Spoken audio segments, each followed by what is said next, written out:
Imagine having a really bad day at work. Nearly 3 years ago, on the same rainy day like today, I had one of the worst days of my life. I was humiliated, belittled, but I was so thankful that it had rained that day, although I hated the rain before. Because that very day, when the tears were dropping down my cheeks, it did not make a difference. I was happy that nobody could see me walking down the road with red, flushed cheeks and teardrops dropping down my eyes. Somehow, I make it back from my university to my accommodation, and I'm still trying to hide away so that nobody tries to figure out what has happened to me that day. I quickly rush to my room and I start breathing really, really heavily. I was panting, I was trying to gasp for air, I just didn't know what was happening. I fell down on my floor.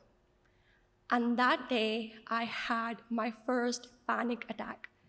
I had no friends, no family, nobody to confront and say what had happened that day. So I cried myself again and just made my way to the bed and just kept crying and slept away. New day, I just shrugged it away and said, you know what, it's all right. I can go and just battle all these challenges myself. So I just moved on in my life. But that bad day at work kept happening and happening and happening. It just never stopped. So, just to take my mind away from them, I was actually working as an assistant, as a care assistant in and around Belfast care home because that was my only way to stay or be in human touch or contact. I loved working with elderly people because I always had these one-to-one, and every time you helped them get up or sit down, they would brush a nice sweet stroke off your hand. And I loved that one sort of contact with them. On this day, I was working as a care assistant, and I had settled my client nice and peacefully, and I was like, you know what, let me just check my phone. And I saw my phone, it was bombarded with messages.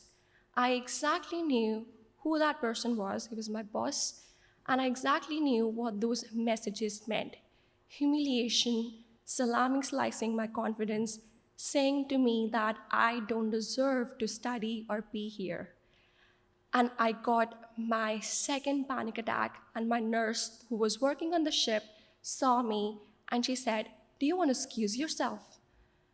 And I was like, yes, 100%. I went away, but then all those years, what was happening in that whole year came back in the memory as if something was screaming to me, you need to stop or otherwise something will destroy you from within.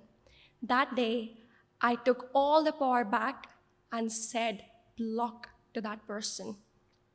I'm standing here today in front of you after successfully defending my PhD yesterday. So I'm standing here as Dr. Pragya Sharma, which somebody told me I never deserved. I should have been sent back home. I just didn't deserve to be in this academia field or be a scientist, let alone study science.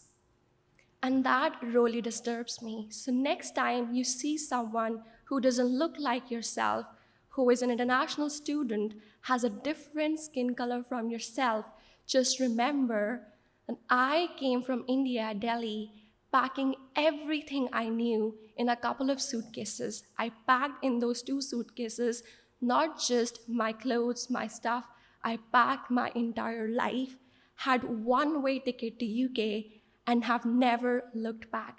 So please be kind because we are here to live our dreams.